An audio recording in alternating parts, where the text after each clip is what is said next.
Gloria a Dios.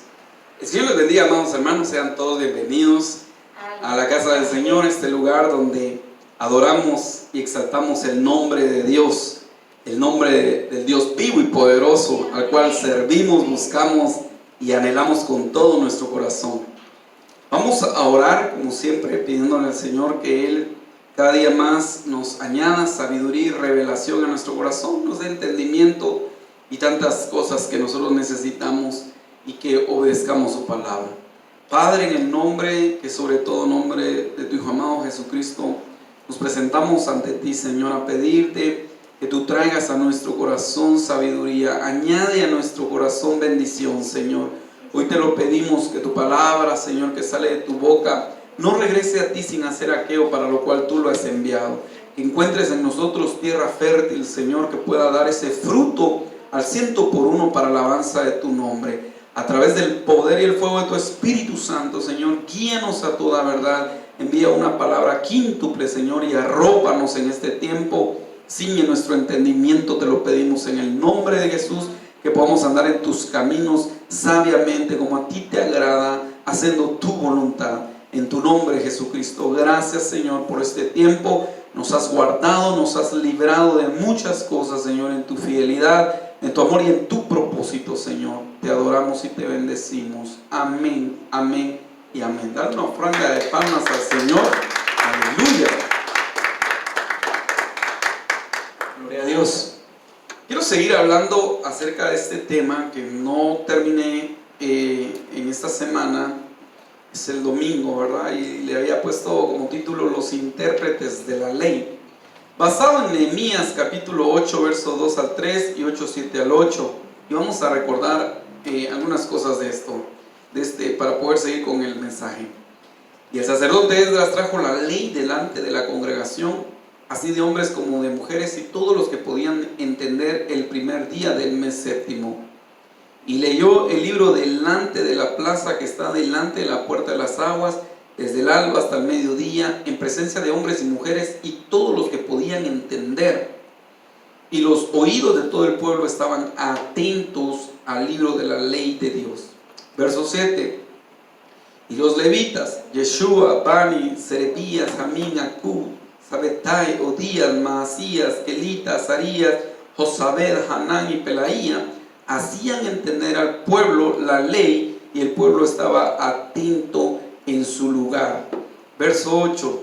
Estos 13 hombres leyeron el libro de la ley de Dios y explicaron parte por parte lo que significaba, para que todos pudieran entender. Y la Biblia al día decía, ellos leían con claridad el libro de la ley de Dios y lo interpretaban de modo que se comprendiera su lectura. Amén. Y he estado hablando acerca de esto porque me pareció muy interesante ver lo que estos 13 varones hacían. Y yo decía, cuando miramos el número 13, ¿por qué el 13, verdad? Porque el 13 normalmente hemos entendido que está íntimamente ligado con la rebelión. Entonces, como que eran 13 hombres para extirpar cualquier desobediencia o rebelión que pueda haber, a través de ¿qué? De la interpretación de la palabra de Dios. Y es que, amados hermanos, cuando uno empieza a comprender la palabra de Dios, se empiezan a alejar de uno muchas cosas, la desobediencia, la rebelión de nuestra vida se empieza a alejar cuando empezamos a entender el mensaje de Dios, empezamos a entender la palabra de Dios. Viene ese entendimiento tan lindo que nos ayuda a cambiar muchas cosas de nuestra vida. Pero yo decía, a través de estos nombres, de estos hombres, que pueda haber a nuestra vida, pueden ser quizás como esas unciones que van a caer sobre tu vida, o que tú te puedas llegar a convertir como estos hombres que eran capaces de interpretar la ley. Y cada uno con su nombre que he estado hablando, como tiene algo que decirnos, algo que enseñarnos.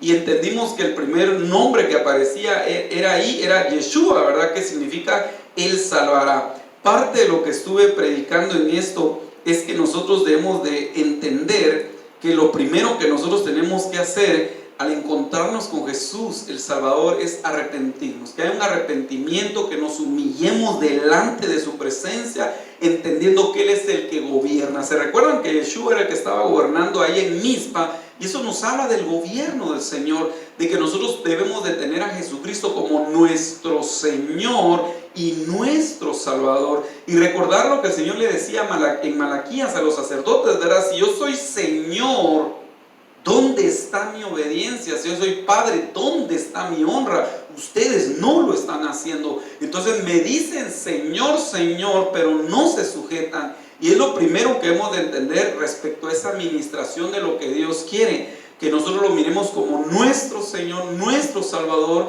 que nos sometamos a su autoridad en obediencia a su palabra. Dios quiere un pueblo obediente. ¿Se recuerdan? 1 Samuel 15:22 lo dice. Él anhela que seamos obedientes antes que le presentemos 1000 sacrificios y holocaustos. Él quiere que nosotros seamos obedientes a su palabra, que nos sometamos a su gobierno, que nos humillemos. Él quiere un pueblo que se humille, que reconozca su estado, ¿verdad? Por eso la Biblia dice que cuando 2 hombres llegaron al templo, uno se fue a su casa perdonado, porque lo que hizo fue humillarse delante de Dios. Señor, sé propicio a mí, pecador. Yo soy un pecador, yo reconozco que he pecado. No se atrevía a levantar su mirada y se fue perdonado a su casa, no así el orgulloso. Entonces, cuando hablamos de Jesús, del Salvador, hablamos muchas cosas bien lindas acerca de Él, pero lo más importante es poder arrepentirnos, poder reconocerlo como nuestro Señor, nuestro Salvador, humillarnos delante de su presencia y reconocer que solo Jesucristo salva. Él es el único mediador entre Dios y los hombres, lo dice Hechos 4:12, ¿verdad? Sin Jesús no somos nada. Él lo dijo, lejos de mí nada podéis hacer. Entonces Jesucristo debe estar en nuestros labios continuamente. Su hermoso nombre maravilloso debe estar siempre pronunciado en nuestros labios. Luego hablamos acerca de este nombre Bani, que nos habla acerca de poner los cimientos, de edificar, de restaurar o de levantar. Y esto nos hablamos acerca de los anhelos que deben haber en nuestro corazón, de los dones espirituales, porque traen edificación a nuestra vida. Y las lenguas también traen edificación. Hay muchas cosas que edifican. Ese nombre Bani, tú puedes darte cuenta que hay muchos temas que podemos ver allá, que es un cimiento para nuestra vida, qué es lo que nos edifica, a quienes Dios restaura, cómo Dios restaura, a quienes Dios levanta, a quienes necesitan ser levantados. Y todo ahí hay una infinidad de enseñanza que podemos aprender acerca del nombre de este hombre que estaba interpretando la ley para que nosotros pudiéramos entender. Hermanos, nosotros necesitamos que hayan cimientos fuertes en nuestra vida para que no caigamos. ¿Se recuerdan la parábola del hombre sabio, verdad? Donde puso su casa en la roca. Vino lluvia, vino viento, los ríos pegaron con ímpetu en contra de esa casa y no cayó, porque estaban sus cimientos en Cristo. Entonces nosotros debemos de tener fuertes nuestras convicciones en Cristo. Debemos de estar convencidos quién es Jesús, quién es Él. Debemos estar convencidos en su palabra. Hermanos, hoy estamos viviendo un tiempo donde la mayoría del pueblo no tiene cimientos en su corazón. Y entonces, ¿qué pasa cuando sucede algo? Se apartan de Dios. ¿Qué pasa cuando les hablan unos vientos de doctrinas de hombres, incluso doctrinas de demonios? Se empiezan a apartar. ¿Por qué? Porque no tienen cimientos en su corazón, no tienen esa enseñanza de la palabra firme en su corazón, porque no han querido escuchar, no han querido aprender, se han acomodado, y entonces cualquiera los puede venir a engañar porque no tiene cimientos sólidos en Cristo Jesús. Yo cuando comparto con algunas personas y hablamos acerca de la Biblia, algunos me han dicho, pero es que mire, uno no sabe, o mire pastor, uno no sabe quién dice la verdad. Y entonces yo siempre le digo, mira, la palabra de Dios dice que su palabra es verdad, ¿verdad? Juan 17, tu palabra es verdad. Entonces yo te quiero poner un ejemplo así de sencillo. Le digo, por ejemplo, ¿viste tal película? Y me dice, sí la vi. ¿Qué pasa si yo te empiezo a decir que en esa película entró tal actor? Y él empieza a pensar, y bueno, te digo que no, eso no es así. ¿Por qué? Porque la vistes, estás seguro de lo que vistes, y lo que yo te estoy diciendo es una mentira, no es realmente lo que sucedió. Cuando nosotros llegamos a buscar, a indagar en las escrituras, a oírlas, a aprender y a poner cimientos en nuestro corazón, pasa lo mismo. Alguien te va a querer decir algo y tú vas a decir, no, eso no dice la Biblia, no, esa es una mala interpretación, la Biblia no dice eso. O te va a llevar a escudriñar y a buscar, como hacían en Hechos 17:11, ¿verdad? Los de Berea el apóstol hablaba y ellos escudriñaban, dice, para ver si lo que él decía era cierto. Otra versión, creo que es la Biblia en lenguaje sencillo, dice, ellos leían la Biblia para ver si lo que el apóstol Pablo les decía era cierto o no. Y eso es lo que nos debe estar faltando en este tiempo, un pueblo que tenga cimientos, que tenga convicción, que tenga seguridad de lo que la palabra de Dios dice. Entonces este hombre nos habla acerca de esos cimientos y de lo que edifica. Luego vimos acerca de este tercer hombre, Serebías, que su nombre significa ha traído calor o hacer brillar. Y hablamos acerca de esto, era el aceite del Espíritu Santo en el Salmo 104:15, que hace brillar nuestro rostro. Necesitamos tener aceite en nuestras lámparas, aceite en nuestro corazón, porque en este tiempo muchos hemos descuidado nuestra intimidad, nuestra relación con el Espíritu Santo, y necesitamos volver a ese principio. ¿Cuántos anhelan vivir lo que vivió la iglesia en el libro de los Hechos en su principio? Todos nosotros. Pero ¿cómo empezó el fluir y el mover de la iglesia en los Hechos? Por la llenura del Espíritu Santo. Estaban todos llenos de temor, llenos de dudas, llenos de un montón de cosas, pero luego dice, vino un viento fuerte que llenó toda la casa, y lenguas de fuego se pusieron y salieron de sus casas a predicar, a hacer milagros, a hacer cosas tremendas en Dios. ¿Por qué? Porque fueron llenos del Espíritu Santo. Entonces no descuidemos nuestra relación y pidámosle al Señor que Él traiga ese bautismo y ese fuego a la congregación, que no se apague el fuego en la iglesia. Amén. Y vamos a leer entonces a este otro hombre. El cuarto hombre es este llamado Jamín. Y cuando nosotros miramos este hombre Jamín, es el complemento, o se complementa con otro nombre que vemos en la Biblia, que es Benjamín. ¿Se recuerda? Benjamín. Entonces Ben está antes de Jamín. Ben quiere decir hijo, y Jamín tiene otro significado, que es lo que hoy quiero ministrar un poquito. Jamín lo que significa es mano derecha o diestra. Por eso es que el nombre de Benjamín quiere decir hijo de mi diestra o hijo de mi derecha. Todo cuando miramos nosotros en la Biblia, Ben significa hijo, Ben. Entonces Jamín es lo que estamos viendo, el nombre de este hombre interesante, que su nombre significa mano derecha o diestra. Nosotros recordamos que Raquel estaba muriendo en su parto cuando tuvo a Benjamín. De alguna manera aparece el nombre de este hombre en Benjamín, Jamín, aparece ahí. Y en el hecho de parto, Raquel no le pone Benjamín, si no se recuerdan, le pone Benoni, y ella dijo, este es hijo de mi dolor. Sin embargo, el padre lo toma en sus manos al bebé recién nacido, me imagino yo. Él dice, no, él no se va a llamar Benjamín, él no se va a llamar, Benoni, hijo de mi dolor, sino él se va a llamar Benjamín, hijo de mi diestra. Y él le cambia el nombre a Benjamín en ese momento de su nacimiento. Esto nos puede recordar a nosotros muchas cosas, que nosotros somos un tipo de Benjamín.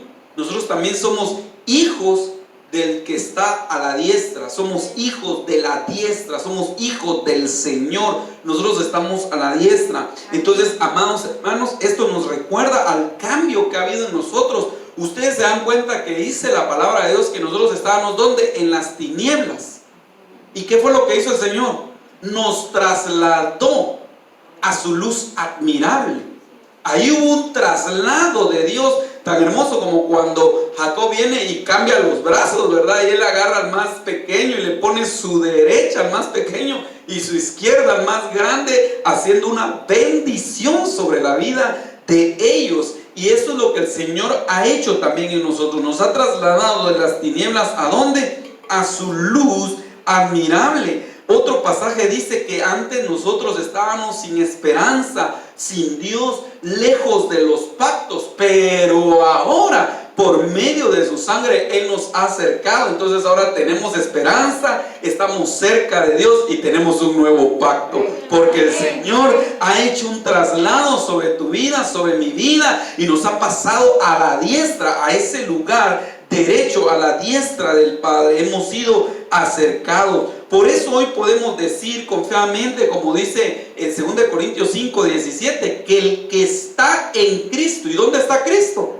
Sentado a la diestra del Padre. El que está en Cristo, dice, nueva criatura es. Las cosas viejas pasaron, he aquí todas son hechas nuevas. Entonces este nombre, Jamín, te recuerda que hay un traslado de lo que tú eras antes, del viejo hombre que va muriendo porque fue mortalmente herido. Romanos capítulo 6 lo dice. Y tú estás siendo trasladado al lado derecho, donde está la diestra del Señor, donde está la bendición de Dios. Amén. Sí, amén. Amén. Entonces quiero ministrar algunas cosas. Ustedes saben que hemos oído muchos temas acerca de todo lo que está a la diestra. Yo no me voy a detener mucho en ello, pero sí quiero abordar algunos versículos como ministración a tu vida respecto a esa unción y ese nombre que lo que quiere dejar hoy en tu corazón el Señor a través del Espíritu Santo. Y quiero leer en Éxodo capítulo 15 y verso 6. Dice: tu diestra, oh Jehová, ha sido magnífica en poder. Tu diestra, oh Jehová, ha quebrantado al enemigo. Entonces, amados hermanos, ¿qué pasa cuando nosotros estamos a la diestra? Cuando estamos en esa unción Jamín a nuestra vida, en la mano derecha, la palabra de Dios dice que su diestra ha quebrantado al enemigo. Amado hermano, yo no sé con cuántos enemigos tú puedes estar batallando, tú te has enfrentado, tú te vas a enfrentar, pero lo seguro es que si estás a la diestra de Dios, grande va a ser tu victoria, porque Dios está contigo. Y por eso dice aquel pasaje: si Dios está conmigo, ¿quién contra ti? Y en Romanos 8 en adelante, cuando dice: ¿quién te puede separar del amor de Dios? Ni lo alto, ni lo profundo, ni lo ancho, ni lo angosto, ni ángeles, ni potestades, ni ninguna cosa creada te va a separar del amor de Dios que es en Cristo Jesús, porque Él está a la diestra del Padre y con su mano poderosa Él va a quebrantar al enemigo. Lo que nosotros debemos de hacer es permanecer bajo su diestra, no movernos de ahí, porque Él es el que da la victoria. Nosotros no podemos vencer. Por eso dice la palabra de Dios: no es con espada ni con ejército, mas con su Santo Espíritu. Ahí es como nosotros vamos a poder vencer. Ninguno de nosotros podrá vencer al enemigo, cualquier fuerza que tenga, cualquiera que fuera su tamaño, cualquier cosa que se levante, no lo vamos a poder vencer si no estamos bajo la diestra de Dios. Pero si estamos en la diestra del Señor, oh hermano, Él va a quebrantar a nuestros enemigos. Y cuando ustedes miran aquí en Éxodo capítulo 15, como en otros salmos, acerca de este quebrantamiento, acerca de esta destrucción del enemigo, está hablando de los egipcios. Está hablando cuando el Señor extendió su mano poderosa, porque así dice que Él extendió su mano, hizo proezas, maravillas, milagros y sacó a Israel de Egipto. Hermanos, cuando el Señor nos sacó a nosotros del mundo, del Egipto, Él extendió también su diestra al Cordero de Dios para librarnos y sacarnos de este mundo. Y nosotros, hermanos, estamos saliendo de este mundo hacia la tierra prometida que Él tiene. Y ese egipcio, ese hombre viejo, va a morir, va a ser quebrantado, va a ser vencido con la ayuda de Dios Todopoderoso. Amén. Porque no estamos solos, y porque su diestra es la que va a quebrantar al enemigo. Mientras más cerca estemos nosotros del Señor, más el hombre interior se renueva, se fortalece. Por eso dice el hombre interior que pasa cada día, se renueva y se fortalece. Pero lejos de la diestra de Dios, no, cerca del Señor nos vamos a renovar. Y el hombre viejo, el hombre exterior, cada día está muriendo. Entonces, hermano, esa es una esperanza y un gozo tan lindo en nuestras vidas, saber que el hombre viejo está muriendo, porque estamos a la diestra. Pero el que no está a la diestra, el que no permanece, el que no está buscando a Dios, no, hombre, ese está alimentando al hombre viejo, y al pobre hombre interior lo tiene desnutrido, lo tiene debilitado y no va a vencer porque está viviendo en sus carnalidades. Y la Biblia dice que el que complace la carne está sembrando para su muerte y va a cosechar muerte porque está sembrando en la carne. Pero el que siembra en el Espíritu, ese va a cosechar vida. Entonces es a la diestra de Dios donde nos fortalecemos para vencer en el nombre de Jesús. No te desanimes, tú solo buscas estar en la diestra de Dios, buscando al Cordero, buscando su palabra, buscando su unción. No pierdas la relación con Él y vas a ver cómo tus enemigos son vencidos en el nombre de Jesús. Amén. Con la ayuda de su diestra poderosa.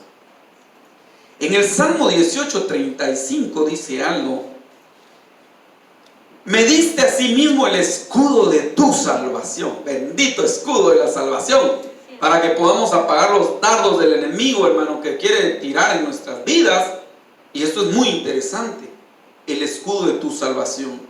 Padre, en el nombre de Jesús yo te pido que el pueblo de aquí y el pueblo que ha creído en ti tenga un escudo de salvación. En el nombre de Jesús, la seguridad de su salvación, Señor. Porque mucho pueblo duda de la salvación que Dios ha otorgado. Y tengamos cuidado en eso.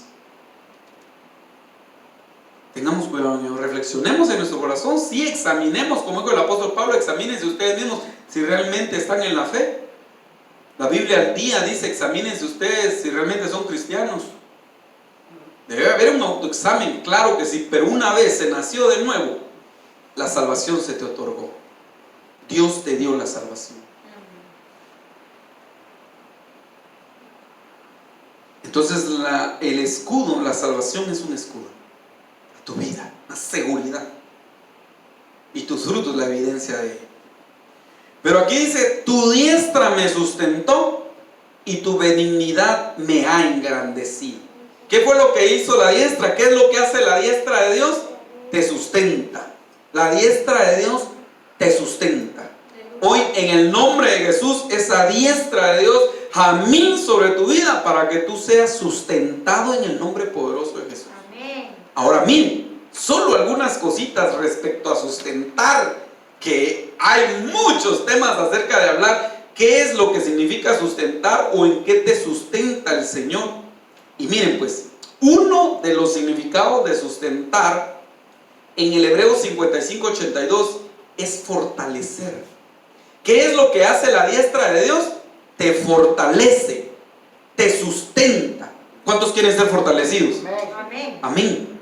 Y es que miren, pues, cuando ya leemos el Salmo 41:3, Biblia, lenguaje sencillo, dice, aparece esa palabra acá, la 55:82, Salmo 41:3, Biblia, lenguaje sencillo, dice: cuando se enfermen, Dios les dará fuerzas y les devolverá la salud. Oh, mira, hermano, es que la diestra de Dios te sustente. Cuando te enfermes, ¿qué es lo que va a pasar? Dios te dará fuerzas. Ojo que no dice, no te vas a enfermar. Eso no dice así. Este salmo no dice acá eso. Dice: cuando se enfermen, Dios les dará fuerzas. Entonces, amados hermanos, en este Salmo 41:3 debemos de entender nosotros eso, que muchas veces nos vamos a enfermar. ¿Quién de aquí nunca se ha enfermado? No, todos aquí en algún momento hemos tenido alguna enfermedad. ¿Será que nunca nos vamos a enfermar más adelante? Más de alguna enfermedad puede venir a nuestra vida. ¿Será que gente no está padeciendo enfermedad ahorita por los virus? Y el que ahora está ahora este virus Delta, ¿será que no se están enfermando? Sí, pero nosotros le pedimos al Señor que su diestra los fortalezca, que les dé fuerzas para pasar este momento y que se cumpla el resto. Dios y les devolverá la salud, que Dios les devuelva la salud. Pero hermano, pero algunos se murieron. Bueno, era el plan y el propósito de Dios y ahora están en un mejor lugar. No hay problema, en Cristo Jesús no hay pierde. Ellos no perdieron, o perdieron ellos. No, ellos terminaron su carrera. Están en Cristo Jesús descansando. Todos aquellos que han nacido de nuevo están en el Señor.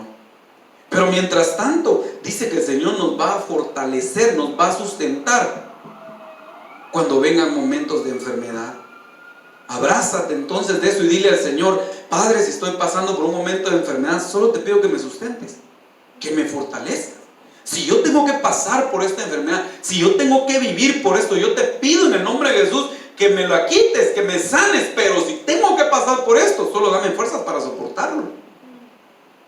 Y en su momento, si es la voluntad de Dios, vendrá la salud sobre nuestras vidas. Pero lo importante es que seas fortalecido. Lo importante es que le pidas a Dios que su diestra te sustente. Hoy vamos a orar, hermanos, por todas aquellas personas que han estado padeciendo esta enfermedad y alguna otra enfermedad, que Dios los sustente. Digámosle: Señor, fortalécelo. Padre, en el nombre de Jesús, por favor, trae un fortalecer a sus vidas. Vamos a ver otro versículo que habla acerca de esto, lo importante que es ser sustentado en medio de la enfermedad. Entonces, que Dios pueda fortalecer a muchos que han estado viviendo esta situación tan difícil o algún otro tipo de enfermedad, porque no solo el virus es enfermedad, hay muchas, pero que Dios los sustente, que extienda su diestra sobre sus vidas y los fortalezca. Obviamente la palabra sustentarnos habla de alimentar, y en el Hebreo 3:98 aparecen muchos versículos, pero en el Salmo 81:16 dice: Dios los habría alimentado con la mejor comida, la roca les habría dado toda la miel que hubieran querido. Entonces miren de qué manera el Señor quiere alimentar, de qué manera Él quiere sustentar a su pueblo. ¿Lo quiere alimentar con qué? Con la mejor comida. La roca les habría dado toda la miel que hubieran querido. Entonces, cuando estamos a la diestra de Dios, tenemos palabra que sustenta. Esa palabra que viene de Dios, que va a dejar satisfecho tu corazón, que te vas a quedar lleno en tu ser, porque esa palabra te sustentó. Una palabra que te sustente para poder seguir caminando en Cristo Jesús. Ustedes se dan cuenta que Elías fue sustentado con un pan de ángeles, con una comida del cielo. Y dice que caminó por 40 días y 40 noches sin desmayar. Entonces, cuando el Señor te alimenta con lo mejor de su palabra, esto te va a sustentar para que puedas caminar, puedas avanzar en los momentos más difíciles de tu vida, pero que también quedes satisfecho en tu corazón. Quedes lleno de la palabra de Dios, lleno de lo que Él trae a tu corazón, que tú te puedas deleitar de los manjares del Señor a tu vida, que eso sea para tu corazón y que te dé el Señor miel. Sabemos que la miel nos habla de la revelación, ¿verdad? Que Dios te dé esa revelación, ese entendimiento, ese conocimiento precioso a tu vida y que tú quedes contento y satisfecho. Porque miren, hermanos, yo le pido mucho al Señor que nos ayude. Tanto al ministro como a la oveja le puede suceder, ¿verdad? Que a veces el ministro siente que predicó algo y realmente no dijo nada, ¿verdad? Y el pueblo a veces también se quedó así como insatisfecho, un mal sabor de boca, porque el ministro no dijo nada, se dedicó tal vez solo a leer y leer y leer, no interpretó. Y a veces pasa eso. Y hay congregaciones donde ya han quedado sin ese alimento que viene de Dios, porque no buscan la revelación, no buscan la presencia. Pero cuando nosotros, hermano, si esta casa permanece a la diestra de Dios, siempre va a haber un alimento especial a tu vida. Siempre te vas a ir satisfecho, siempre te vas a ir contento y vas a decir: oh Señor, qué rica estuvo la palabra, qué rica palabra diste tú. No el ministro, sino tú usaste al ministro y nos diste esa palabra. ¿Por qué? Porque es una casa que está a la diestra de Dios. Siempre va a tener alimento, siempre va a tener el mejor alimento de parte de Dios. ¿Sabes por qué? Porque es una iglesia que aprecia el maná, que sea una casa que aprecia el maná. El pan del cielo, el pan que desciende del cielo, eso te va a sustentar, te va a llenar, te va a regocijar, y esa miel va a hacer que tus ojos brillen y que tú también puedas ver más allá de lo que la palabra de Dios podemos ver a simple vista. ¿Por qué? Porque estás a la diestra de Dios. Entonces va a venir ese conocimiento a tu corazón, ese alimento a tu vida. Qué rico es cuando uno tiene eso, ¿verdad? Y gracias a Dios, nosotros sabemos que estamos en un ministerio donde Dios nos ha dado también un alimento muy rico, un alimento muy especial. nosotros, hermanos, lo hemos saboreado, lo hemos degustado, lo hemos probado, y que Dios nos ayude a tener el balance. Porque miren pues, el balance en todo ello, porque miren pues, a veces uno puede ser como, ¿qué pasa con aquellas personas? Y lo voy a poner este ejemplo porque lo he oído y es cierto, pero ¿qué pasa con aquellas personas que saben cocinar bien? Y alguien las quiere impresionar con una comida. Tiene que ser una buena comida. ¿Ah? Porque si no, no, le echó mucho sazón, le echó mucho sal. Está buena, pero le echó mucha sal. Porque sabe degustar el buen alimento.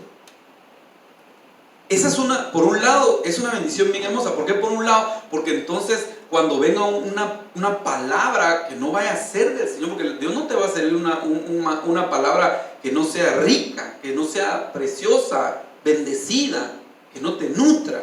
Entonces tú vas a desechar aquella palabra que no sea revelada de parte de Dios. Pero el otro peligro es que puedas llegar a un momento a que el mensaje que están dando puede ser sencillo y tal vez sin alguna profundidad o algo, pero tú empieces a desecharlo porque estás acostumbrado a comer bien. Entonces también tienes que tener ese balance, ese cuidado de lo que Dios te quiere dar, de lo que Dios te quiere, porque mira, Dios es como un padre respecto a la palabra de Dios. Tú sabes que un padre le va a dar a lo que el niño necesite, no lo que él quiere. El niño puede querer muchos postres, muchas cosas, pero en ese momento no es tiempo de postres, es tiempo de darle algo que lo empiece a nutrir. Y a veces puede ser legumbres, y las legumbres no muchito le va a querer, pero es necesario para el desarrollo y el crecimiento. Entonces a veces el Señor va a traer una palabra que tal vez a ti no muchito, pero esa palabra te va a limpiar, te va a cambiar. Pero lo que volvemos en el punto principal es que la palabra de Dios y sus manjares son hermosos, hermano. Son preciosos. Y aprendamos a disfrutarlos, a deleitarnos, a saborear y saber que Él te está alimentando. El Señor te quiere alimentar de lo mejor que Él tiene. Del pan del cielo te quiere dar de comer. Que nunca se nos ocurra actuar como Israel, que empezó a desear la carne y a menospreciar el pan espiritual. Amén.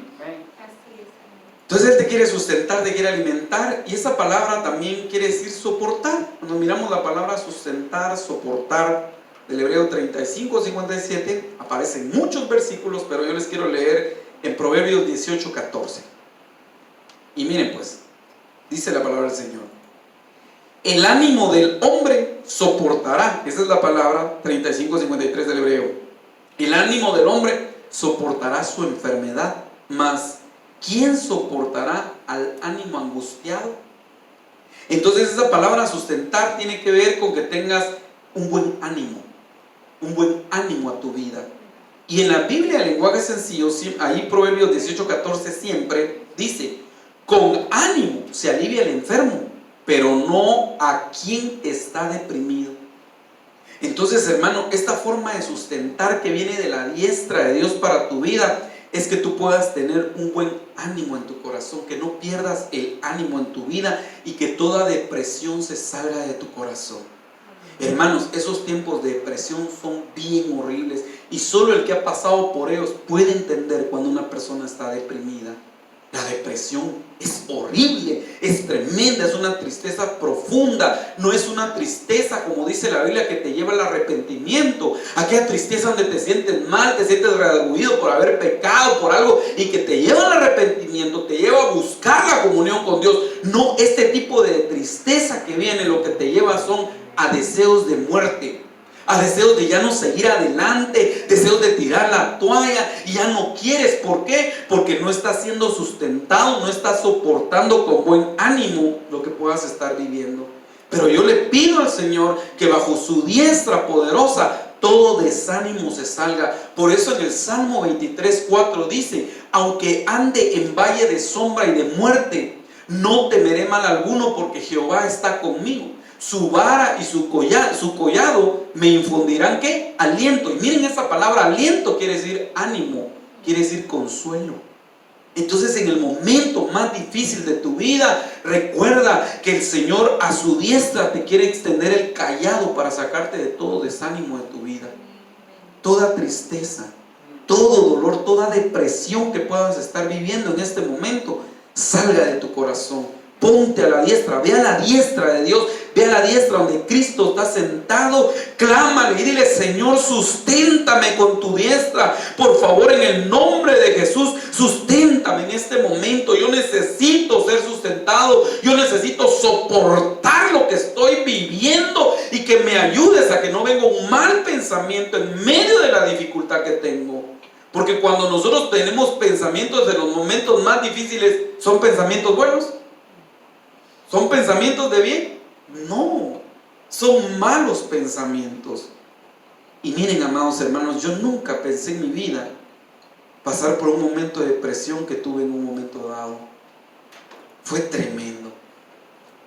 Yo siempre decía: Señor, pero ¿cómo alguien puede venir tal vez desear morir? Yo entiendo Elías, lo que había pasado, las amenazas, pero tú has sido tan bueno, nos has bendecido, y esos momentos de depresión, ¿por qué vienen a la vida de muchas personas? Y yo nunca lo había vivido a tal grado. Y un día estaba sentado yo viviendo ese tiempo de depresión horrible, hermanos. De verdad, pidámosle al Señor que todas las personas que están deprimidas, el Señor las saque de ese lugar. De verdad, hermano. Empieza uno a decir lo que decía Elías: Señor, llévame. Yo no utilicé las palabras así tan: Señor, no soy mejor que mis padres. No, pero sí le dije: Señor, si tú ahorita te acuerdas de mí, yo aquí estoy, llévame. Yo ya no quiero. Yo ya no quiero, no soporto. Mi mente no aguanta. Dardos en mi mente de depresión, de tristeza, de dolor, de deseos de llorar. Y aún teniendo deseos de llorar, querer llorar, no podía llorar. Hermano, fue un momento horrible y tremendo. Y empecé a orar y a clamarle y a decirle: Señor, sácame de este estado, por favor. Ten misericordia, ayúdame, cámbiame. Mira lo que estoy viviendo, Señor, los pensamientos que tengo, perdóname, ayúdame, por favor, te lo pido. Fue un momento tremendo. Imagínense llegar a pensar que si alguien me ponía una pistola en la cabeza, yo no me iba a mover, porque yo lo que quería era que el Señor me llevara. Cuando uno vive eso, entiende a la gente que está deprimido. El que no: ay, hermano, usted triste y está deprimido, salga de ahí, porque no has estado ahí. Pero cuando has estado ahí, lo mejor es orar y decirle: mira, el Señor te va a sacar, vas a salir de ahí. Solo oremos, solo oremos, solo oremos, oremos. Llevar a oración a las personas, llevar a oración, ponerlas a orar y a clamar, y que salga eso. Y hermano, viene después una libertad bien linda. Y cuando uno mira eso, dice: wow, Señor, ¿dónde el enemigo me quería llevar? ¿En qué momento me empecé quizás a apartar de la forma de pensar como tú querías? Porque en Isaías 26:3 dice, ¿verdad? Tú guardarás en completa paz aquel cuyo pensamiento en ti persevera, porque en ti ha confiado. Y en el Salmo 4:8: en paz me acostaré y así mismo dormiré, porque solo tú, Jehová, me has guardado, me has salvado, así, Salmo 4:8. Me haces vivir confiado, porque solo tú me haces vivir confiado. Hermanos, pidámosle al Señor que nos libre de toda depresión, pero oremos por las personas que están deprimidas. Cuando mires a una persona deprimida, no te pongas mucho así, mira, darle la estrategia. No, solo dile: quiero orar por ti. Y ponte a orar por su vida. Y dile que ahí empiece a clamar, a pedirle a Dios, para que salga de ese estado y se pase a la diestra de Dios. Y pueda soportar esos momentos difíciles, hermanos. Amén. Y si alguien está viviendo por eso, que la mano del Todopoderoso obre en su corazón y en sus pensamientos, y los guarde en este momento, en el nombre de Jesús, de todo pensamiento de muerte. En el nombre de Jesús, Señor. Esa palabra quiere decir proteger.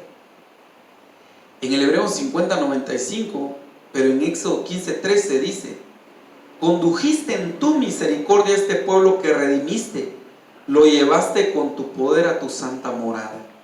Miren qué precioso eso, porque, amados hermanos, nosotros somos los redimidos por la misericordia de Dios. ¿Y qué es lo que Él está haciendo?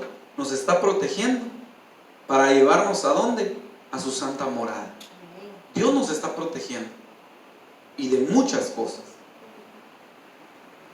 A veces alguien dirá, pero hermano, pero ¿y cómo que Dios lo está protegiendo si se murió? Isaías 57, 1, 2. ¿Puedes leerlo?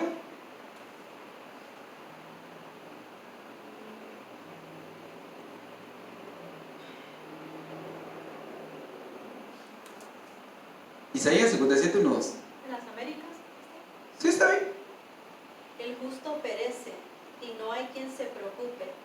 Los hombres piadosos son arrebatados, sin que nadie comprenda que ante el mal es arrebatado el justo y entra en la paz. Ah, Descansan en sus lechos los que andan en su camino recto. ¿se dan cuenta? El justo muere. ¡Ay! ¿Por qué se murió el justo? ¿Por qué se fue? Porque fue librado de lo que vendrá. Entonces, ¿lo guardó o no lo guardó el Señor? Sí, lo está guardando. De tantas cosas que han de venir todavía y del dolor que pudo haber estado sufriendo. Entonces, amados hermanos, nosotros debemos de confiar que el Señor nos está protegiendo. Amén. Él nos está protegiendo de tantas cosas en este mundo. Y como dijo alguien, cuando uno mira las formas y los riesgos que hay de morir en este lugar, el vivir es un milagro, el estar con vida es un milagro. Y Dios nos ha protegido y nos ha guardado de tantas cosas en su amor y en su misericordia. Entonces tenemos a un Dios que nos protege. ¿Solo dónde debemos de estar? A la diestra de Dios. Ahí mira, en la diestra de Dios no te va a pasar nada que Él no permita. Fuera de su redil, ahí te expones a un montón de cosas, porque has de morir, hijo mío, antes de tiempo. Entonces permanezcamos a la diestra, porque ahí nos sustenta, ahí nos protege. ¿Cuántos se sienten protegidos por Dios? Amén. Qué lindo, hermano. Y que Dios nos ayude a tener cada día más esa seguridad. A mí Dios me protege. Amén. Dios me protege. Y el último punto que miramos ahí, aunque sustentar tiene muchos significados, como les decía, fíjense que quiere decir en el griego 16:25, crear a madurez, entrenar. ¡Wow, hermanos! Entonces, ¿qué es lo que hace la diestra de Dios? Te está llevando ¿a dónde? A la madurez. Te está llevando a madurar. Que Dios nos ayude a madurar en este tiempo, en esta vida. ¿Y qué pasa cuando el grano está maduro? Es recogido y llevado al granero. Entonces necesitamos nosotros en este tiempo madurar, hermano, para poder ser llevados a los graneros, que es el cielo. Debemos de madurar. Y ustedes, les he contado eso bien lindo que pueden ver en muchas siembras, pero especialmente en el trigo lo he visto yo, que cuando el trigo está verde, hermano, aquel viento pega. Fíjense, se mira qué precioso, porque se ve precioso como el aire hace que el trigo vaya de un lugar a otro, de enfrente hacia atrás, pero el trigo vuelve a pararse así porque está verde. Pero cuando miran el trigo maduro, no. El trigo maduro, todo el trigo está así, ¿ven? Rendido, está postrado, está listo para la cosecha. Necesitamos madurar. Porque el Señor le dijo al apóstol Pedro, cuando eras joven, cuando eras como ese trigo, hacías lo que se te daba la gana, ahí ibas, andabas, venías y todo eso, te vestías, te ceñías tú solo. Pero cuando ya seas viejo, cuando ya madures, otro te ceñirá, te llevará donde no quieres. Y de esta manera debe entender cómo iba a glorificar el apóstol en su muerte al Señor. Necesitamos madurar. Yo he dicho esto por años. Dejemos de estar diciendo, bueno, hermanos, vamos a platicar entre maduros. No digamos eso. Yo siempre cuando miro a esa persona, especialmente que dice hablemos entre maduros, es el más inmaduro, porque lo he visto por sus frutos después. Se la lleva de maduro y no, hombre, por cualquier cosita ya está esto. Entonces no tiene una madurez en su vida. Yo siempre he dicho, no andemos diciendo que somos maduros, pero sí busquemos la madurez y demostrémoslo con nuestros hechos cuando somos maduros. Fíjense que ustedes no se han dado cuenta, pero perdón que ponga este ejemplo, pero miren, ustedes no se han dado cuenta que a veces hay un perrito pequeño y uno grandote, y el perrito pequeño, ¿qué empieza a hacer con el grandote? A morderlo y a molestarlo. ¿Y qué hace el grandote? Se para, se va para otro lado y se sienta. Y va otra vez y se para y se va a otro lado. Hasta que llega un momento como que le ladra o algo, ¿va? Y el otro no entiende, el otro quiere seguir jugando, pero el otro como que empieza a evitarlo. Muchas veces lo he visto yo. Pero ¿qué pasa si ponemos a dos cachorros? No, hombre, hermano, esos están y se agarran la oreja a uno y el otro llorando porque le agarró la pata, la cola, y los dos y están ahí, ¿va? ¿Por qué? Porque no han madurado, son como niños los perritos. Pero ya cuando van creciendo se vuelven más tranquilos, más calmados. Hermanos, nosotros debemos de ir a la madurez. No podemos ser como esos perritos que están peleando con el hermano por cualquier cosa, agarrándole la oreja, el pelo y todo, hermano, por cualquier cosa. ¿Saben por qué? Porque el apóstol Pablo dijo, sois niños, carnales, que viven en divisiones, en problemas, pero el maduro no. El maduro lo ofendieron, se ofendieron, porque ser maduro no quiere decir que no nos ofendamos, no quiere decir que no fallemos, entendamos eso. Pero el maduro es más o menos una persona que ha crecido en su espiritualidad. Y en Efesios 6.1 dice, en Efesios 6.1, donde dice, o en Gálatas 6.1, donde dice que vosotros que sois espirituales, restaurarle con espíritu de mansedumbre, aquel que ha caído considerándote a ti mismo. Entonces el espiritual, Gálatas 6, ¿verdad? Gálatas 6.1 en adelante, dice, esa persona espiritual lo que hace es que restaura al que ha caído, soporta las ofensas. ¿Por qué? Porque ha entrado un periodo de madurez. Hermano, necesitamos nosotros madurar. Todos aquí podemos fallar y vamos a fallar en alguna otra cosa. Vamos a luchar por no hacerlo y pedirle a Dios no hacerlo, pero podemos llegar a fallar algo, pero debemos de ir entrando a ese tiempo de madurez en Dios. Pero la iglesia está como dice el libro de Cantares. ¿Qué hacemos? Van a venir a pedir a nuestra hermana y todavía no ha crecido. La iglesia necesita madurar. ¿Dónde va a madurar la iglesia? A la diestra de Dios. Ahí va a traer madurez. Y dice la palabra, crear a madurez o entrenar. Y fíjense, hermanos, que esa palabra, cuando ustedes la miran en el griego 16:25, aparece en Efesios 6:4, cuando dice, y vosotros padres, no provoquéis a ira a vuestros hijos, Efesios 6:4, sino criadlos en disciplina y amonestación del Señor. Eso es lo que está haciendo el Señor con nosotros, criarnos a madurez. ¿Y cómo nos va a criar en madurez? En disciplina y amonestación. Por eso dice en el libro de